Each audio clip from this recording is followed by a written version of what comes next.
Hello students, कैसे हो आप सब। उम्मीद है बहुत अच्छे होंगे और पढ़ रहे होंगे। तो चलो आज IUPAC पद्धति में हम आगे बढ़ते हैं और तीसरे पार्ट में हम देखते हैं कि किस प्रकार असंतृप्त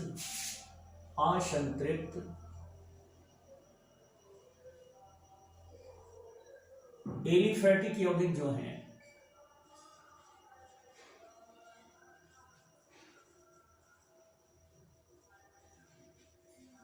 क्या ये भी कोई उपसमूह बनाते हैं। जैसे एल्केन CH4 जब सिंगल बॉन्ड CH3 में कन्वर्ट होती है तो ये मीथेन होता है, तो ये मेथिल कहलाता है। इन हटाकर इल जोड़ते हैं। उसी तरीके से सेम इसी तरीके से अगर कोई द्विबंध युक्त हाइड्रोकार्बन है तो योग अभिक्रियाएं करते समय तो वो अपना द्विबंध तोड़ देता है, ठीक है, और अपनी संयोजकताओं को खाली करता है, जिससे वो दूसरे परमाणु अणु या मूलक के साथ या किसी क्रियात्मक समूह के साथ क्रिया कर सके। लेकिन कुछ परिस्थितियों में वो अपने एक हाइड्रोजन का त्याग कर देता है, ना कि अपने द्विबंध को तोड़ता है। इस अवस्था में उसके नाम में भी जो ईन होता है उसे हटाकर इल जोड़ देते हैं, ठीक है। जैसे CH2 डबल बॉन्ड CH2, ठीक है, यहां पे कार्बन कार्बन से द्विबंध के साथ जुड़ा हुआ है, तो इसे हम क्या बोलते हैं, एथीन बोलते हैं।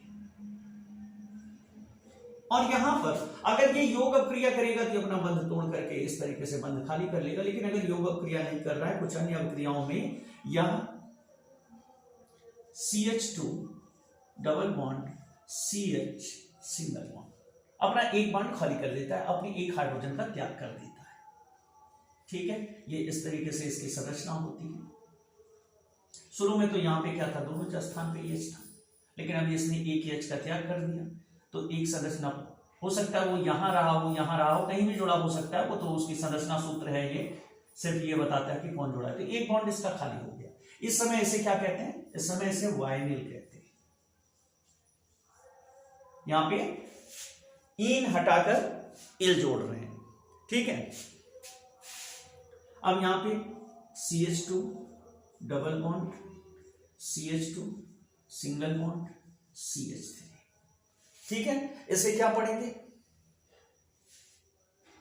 यहां पे एक ये ज्यादा हो रहा है, ठीक है। इसे क्या पढ़ेंगे, प्रोपीन। इसका नाम क्या है, इसका नाम प्रोपीन है, ठीक है।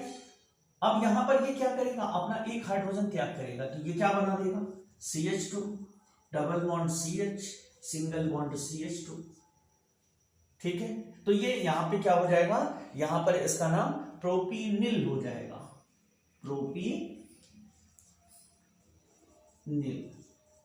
ये वाइनिल एथीन था तो वाइनिल हो गया, प्रोपीन था तो प्रोपीनिल हो गया। अब यहां पर ईन हटाकर इल सब में जोड़ते जा रहे हैं।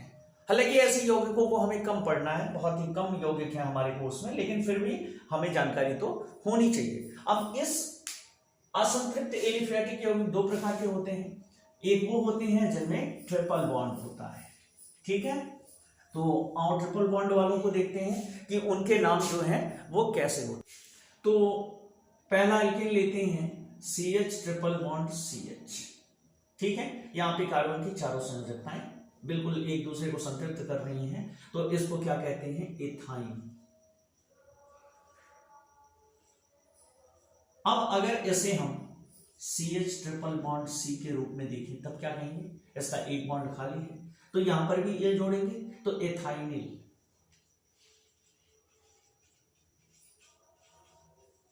एथाइनिल। अब मान लो यहां पे CH3 single bond CH triple bond, यहां पे केवल C होगा, ट्रिपल बॉन्ड CH, ठीक है। ये क्या है, प्रोपाइन है। इनको समझने के लिए इसको ध्यान दीजिए कि कार्बन के साथ 3 हाइड्रोजन जुड़ा हुआ है, 4 लाइनें संतृप्त होनी चाहिए। एक आगे है, फिर 3 इधर है, फिर इससे एक हाइड्रोजन है, देखिए पूरा संतृप्त है और 3 कार्बन है तो इसका नाम प्रोपाइन होगा। हाइड्रोजन से मतलब नहीं होता है, जब संयोजकता खाली होगी तो नाम बदल जाएगा। आप यहां पे ये क्या कर सकते हैं, CH3 C triple bond C single bond. अब यहां पर इनका नाम क्या होगा, तो ये प्रोपाइन है तो प्रोपाइनिल, वो प्रोपिनिल था, ये प्रोपाइनिल। ठीक है, तो ये हो गए असंतृप्त यौगिकों की ऐसी श्रेणी जो एक तरीके से अपना एक परमाणु के साथ साझा तोड़ करके वो अपनी एक एक संयोजकताओं को खाली किए हुए है किसी अन्य यौगिक मूलक या क्रियात्मक समूह के साथ क्रिया करने के लिए। इस अवस्था में हम एल्केनों के लास्ट में, जैसे मीथेन है तो एन हटाकर इल लगाते हैं, ईन है तो ईन हटाकर इल लगा देते हैं, और आइन है तो उसे हटाकर नील लगा देते हैं। और इस नील शब्द से हमें यह बोध होता है, हमें यह ज्ञान प्राप्त होता है कि इसमें जो कार्बन है, त्रिबंध वाली कार्बन या द्विबंध वाली कार्बन, उसने अपनी एक हाइड्रोजन का त्याग कर दिया है और अपने एक बंध को खाली रखा हुआ है। ठीक है, इससे यह भी पता चलता है कि उसके बॉन्ड पे कोई इफेक्ट नहीं है, बॉन्ड जैसे पहले था वैसे अभी भी है, सिर्फ बॉन्ड के बाद वाली कार्बन ने अपना एक हाइड्रोजन त्याग दिया है। यही हाल डबल बॉन्ड वाले में होता है, और सिंगल वाले में तो हर जगह सिंगल बॉन्ड होते ही हैं, कोई भी एक अपना छोड़ेगा। ठीक है, तो चलो आगे चलते हैं और अब इसके पहले यौगिक को देखते हैं जब एल्केन OH क्रियात्मक समूह के साथ क्रिया करती है। एल्केन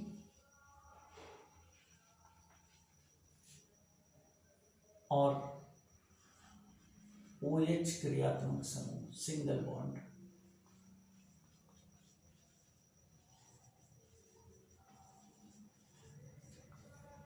तो यहां पे जो एल्केन है वो जुड़ तो सकती नहीं, उसे अपनी एक संयोजकता खाली करनी पड़ेगी, तो एल्केन एल्किल समूह में कन्वर्ट हो जाती है, एल्किल समूह।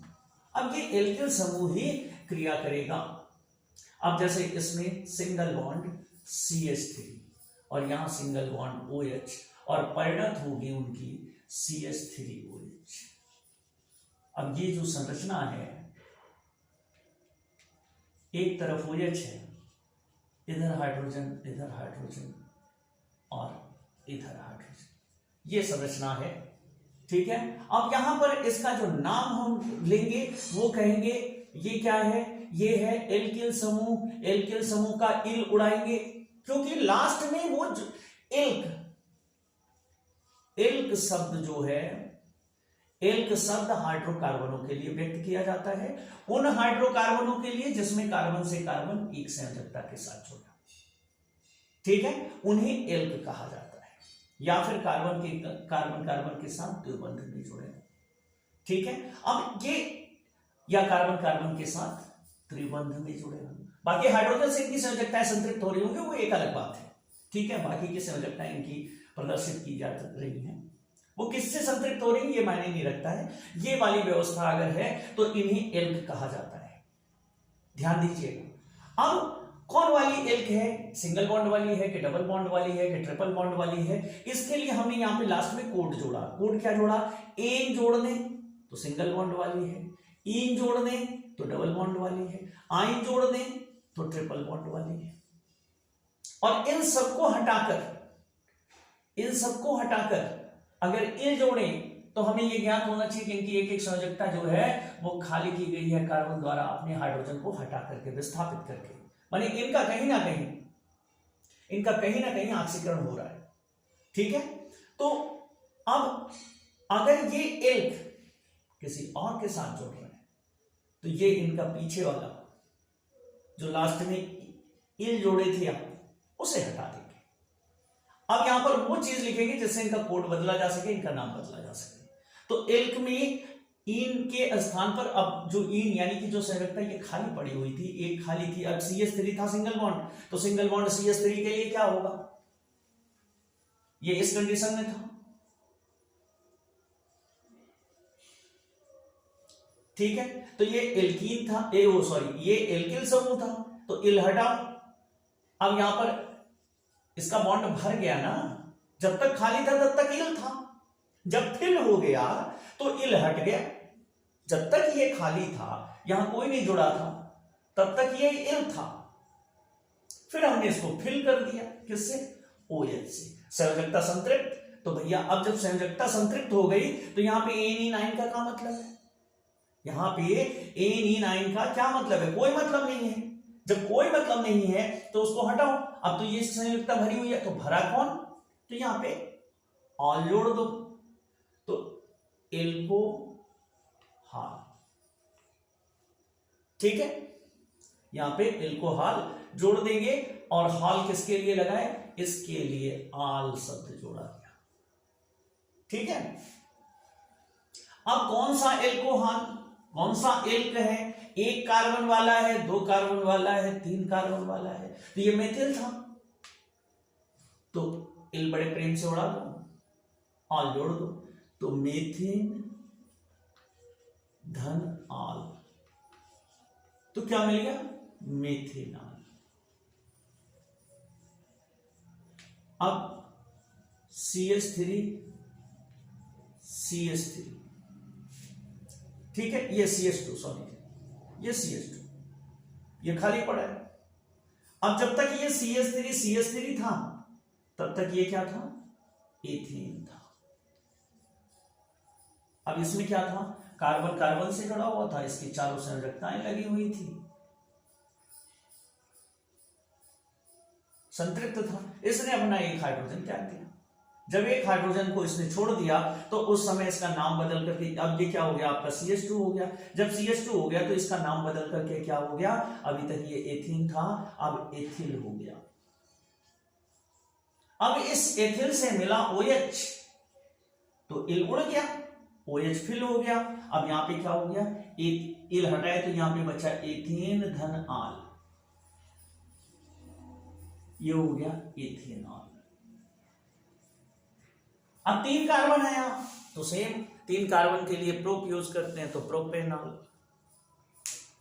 चार कार्बन के लिए ब्यूट यूज करते हैं तो ब्यूटेनॉल, पांच कार्बन के लिए पेंट यूज करते हैं तो पेंटेनॉल। इस तरीके से नामों की श्रृंखला बनती चली गई और हाइड्रोकार्बन के पहले परिवार यानी एल्केन और एल्कोहल के सम्मिश्रण से जो नया रसायन तैयार होता है उसको हम व्यापक रूप में एक जाति के रूप में एल्कोहल कहते हैं। और इस एल्कोहल का जो प्रथम सदस्य है वो मेथेनॉल है, जो द्वितीय सदस्य है वो एथेनॉल है, जो तृतीय है वो प्रोपेनॉल, ब्यूटेनॉल, पेंटेनॉल, हेक्सेनॉल। इस तरीके से ये आगे बढ़ते जाते हैं। ये तो सामान्य सी श्रृंखला की बात होती है। अब इसमें होती है कुछ उटपटांग हरकतें। उटपटांग हरकतें बोले तो मतलब जैसे कार्बन, कौन सा कार्बन OH के साथ जुड़ा, ये अलग अलग जगह पर अलग अलग तरीके से व्यवहार करते हैं। जैसे अब देखो, अगर CH3OH है तो ये है मेथेनॉल, कोई समस्या नहीं, कोई दिक्कत नहीं।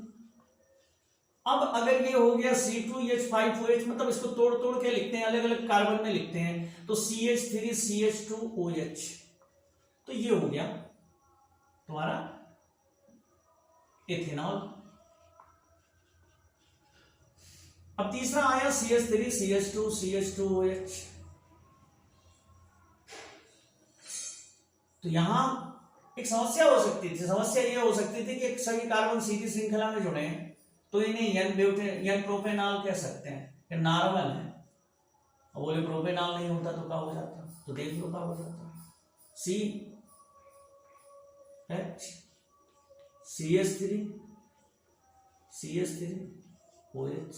हेलो, एक दो तीन कार्बन इसमें भी, एक दो तीन कार्बन इसमें भी, 3 2 5 2 7 3 3 6 1 7 हाइड्रोजन इधर, एक OH, तो सब कुछ वही है।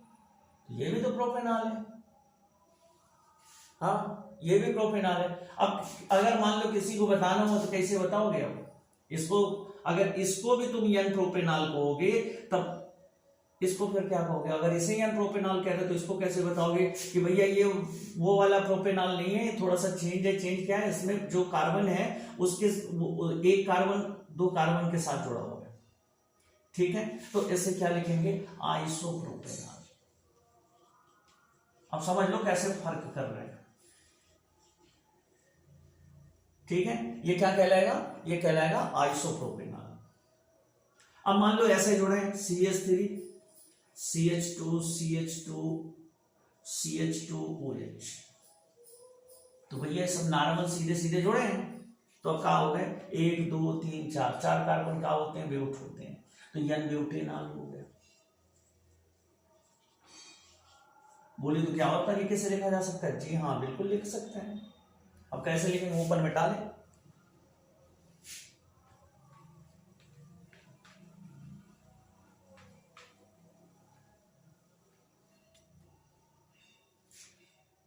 अब एक कार्बन होगा, इससे होगा CH3, इससे होगा CH3, इससे होगा CH3, तो हमारे 4 कार्बन निपट ले, ये भी ये भी ये भी ये भी, और इधर जुड़ गए OH।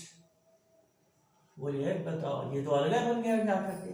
तो यहाँ पे देखो भैया कई कार्बन, 1 2 3 4, यहाँ भी गिन लो 1 2 3 4, और उसके बाद हाइड्रोजन गिन लो 3 2 5 2 7 2 9 1 10, 3 3 9 1 10, एक ऑक्सीजन एक ऑक्सीजन। बोले ये भी ब्यूटेनॉल है? हाँ बिल्कुल है।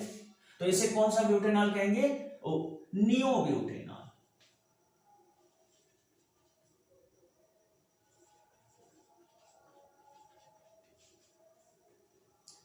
अब एक चीज और कह सकते हैं इसमें, देखो ये ठहरी IUPAC पद्धति, ये नियो ब्यूटेनॉल तो कह लिए निकल लिए रास्ते से, लेकिन IUPAC पद्धति में ऐसा नहीं करते।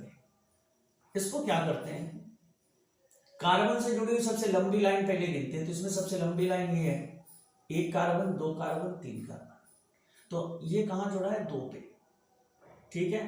तो इसे लिखेंगे, अब ये 2 नंबर पे 2 जुड़े, एक इधर जुड़ा एक इधर जुड़ा, तो अगर IUPAC पद्धति में लिखेंगे ऐसे ही आपका काम चल जाएगा, लेकिन अगर बिल्कुल वेरीफाई हो IUPAC से ऐसा ही लिखना है, तो यहाँ पे कार्बन की सबसे लंबी वाली लाइन चुनते हैं जिसमें कार्बन की संख्या सबसे अधिक होती है।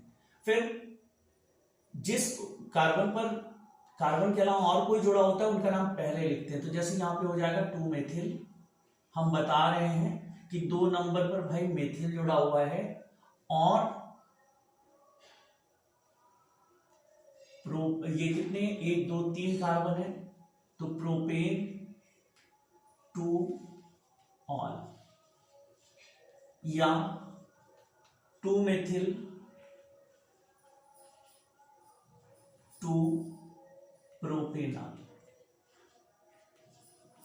इस तरीके से इसको लिख सकते हैं। इस पद्धति के लिए इन दोनों के लिए घबराइए नहीं, अभी आगे आ रहा है, अभी तो सिर्फ हम ये आपको पहचान करवा रहे हैं कि किस किस तरीके से आपके साथ धोखाधड़ी हो सकती है, किस किस तरीके से इनके नाम बदल बदल के पूछे जा सकते हैं, और आप व्यापक रूप से परेशान हो सकते हैं कि क्या करें क्या ना करें। तो हम आपको पूरी डिटेल समझाएंगे, वीडियो थोड़ा स्लो होगा, थोड़ा टाइम लगेगा, लेकिन अगर आपने देखा ना तो आपको नाम पढ़ने में कोई समस्या नहीं होगी। तो अब कहानी ये बनी कि अगर एल्केन और OH क्रियात्मक समूह साथ में आते हैं तो इनके नामों को एल्केनॉल के नाम से बुलाया जाएगा।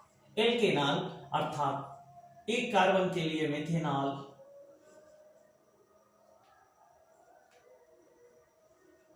जिसे मेथिल एल्कोहल भी बोलते हो आप, 2 कार्बन के लिए एथेनॉल, जिसे एथिल एल्कोहल भी कहा जाता है, 3 कार्बन के लिए प्रोपेनॉल। आगे भैया याद कर लीजिए अब, ठीक है। ये तो हो गए सिंपल वाले। अब तो ये सिंपल वाले थे, तो अब आगे कौन आ रहे हैं? आगे आ रहे हैं इनके बड़े भाई। जी हाँ, OH की सुरक्षा करने के लिए अकेले एक कार्बन काफी नहीं था, इनके साथ एक और एल्केन समूह आके जुड़ गया, ठीक है। यहां पे तो हाइड्रोजन है, इसे कहेंगे प्राथमिक एल्कोहल। इसमें एक कार्बन एक एल्केन समूह, उसके मतलब ये CH3 सिंगल बॉन्ड CH3 का उपजात है, माने CH3 CH2। ये CH3 को हम यहां R के रूप में दिखा रहे हैं, एल्केन को, ठीक है। R इसको इसका प्रतीक है, बता चुके हैं आपको कि एल्केन समूह को R से लिखते हैं। अब अगले कार्बन ने क्या किया, कहानी रच ली, 2 एल्केन समूह जोड़ लिए, माने यहाँ पे भी CH3 चिपका हुआ है, यहाँ पे भी CH3 चिपका हुआ है, ठीक है। जैसे CH3 और यहां पर एक हाइड्रोजन जोड़ लिया और यहां OH है। अब इसका उदाहरण ऐसे हो सकता है, CH CH3 CH3 OH, समझ रहे इसका उदाहरण। तो ये से कहेंगे द्वितीयक एल्कोहल। इसमें 2 एल्केन समूह जुड़े हुए, इसमें 1 एल्केन समूह था तो प्राथमिक, इसमें 2 हो गए द्वितीयक। अब क्या 3 होंगे? हाँ जी बिल्कुल होंगे, काहे नहीं होंगे। और कार्बन के साथ 1 एल्केन, दूसरी एल्केन और तीसरी एल्केन और यहाँ पे OH, तो ये क्या हो गया? तृतीयक एल्कोहल।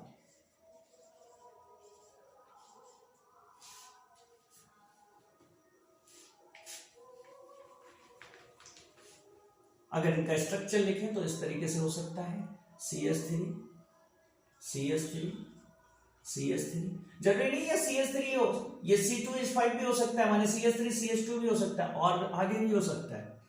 ये तो सिर्फ इनके पहले सदस्यों को दर्शन कराया जा रहा है आपको, इनकी फैमिली के सब पहले हैं, सबसे बड़े बड़े वाले हैं अपनी अपनी परिवार के, ध्यान देना। अगर एक OH वाले कार्बन से अगर 1 एल्केन हो तो प्राथमिक, और OH वाले कार्बन से अगर 2 एल्केन जुड़ जाए तो द्वितीयक, OH वाले कार्बन से अगर 3 एल्केन जुड़ जाए तो तृतीयक एल्कोहल। इनका उल्टा भी होता है? हाँ जी बिल्कुल होता है, बिल्कुल होता है। क्या एल्केन ही जुड़ना चाहते हैं? एक OH के पीछे 3 एल्केन, बड़ी उल्टी बात है। तो उल्टा भी तो हो सकता है, एक OH के पीछे 3 एल्केन, एक OH के पीछे 2 एल्केन, एक OH के पीछे 1 एल्केन, तो उल्टा भी हो सकता है, एक एल्केन के पीछे 2 OH भी आ सकते हैं। जैसे भी CH2OH CH2OH बिल्कुल हो सकता है, ठीक है। पहला क्या था? CH3OH था, अभी यहां पे क्या हो गया? H OH H H OH, इसमें 2 OH आ गया, यहां एक ही OH है, तो ये क्या हुआ? मोनो एल्कोहल कहा जाएगा, जिसमें 1 OH होता है, दोनों शरीफ में, एक एल्केन है, एक OH है। यहाँ पे क्या है? यहाँ पे अलग अलग जोड़ रहे हैं, 2 एल्कोहल आ गए, तो इसे क्या कहेंगे? डाई ऑल, या इसे डायोल कहते हैं। मोनो लिखते ही नहीं है, जरूरत ही नहीं पड़ती मोनो लिखने की, तो इसे मिलाकर डायोल लिखते हैं। 3 आ सकते हैं? हाँ जी बिल्कुल आ सकते हैं, नहीं आ सकते? किसने रोका है? 3 आ जाएंगे।